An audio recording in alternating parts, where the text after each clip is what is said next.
哎呀，你怎么这么可爱呀？这是哪里来了一只这么可爱的小猫咪？真的是要无语死。本来呢，以为这只小黄猫能安稳的度过它的童年时光，结果呢，今天又掉到了粪坑里。猫掉粪坑了还能要吗？看看，它自己就要开始清洗了，就这样一点点的把粪要舔干净。不知道它在舔的时间，它的心理状态是怎么样的？啊，洗吧。如果呢，让它自己舔，感觉呢这辈子它都舔不干净了。所以呢，我们只能人工介入了。那你既然选择掉粪坑，那你就要承担暴雨的洗礼吧。看，哇，我都不知道怎么下手了。我的天！所以说呢，对于洗掉粪坑的猫，小黑呢还是比较有经验的。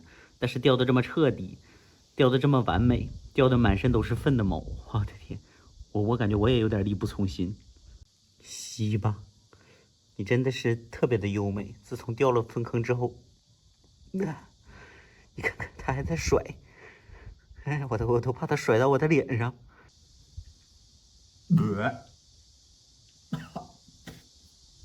我应该戴个口罩的。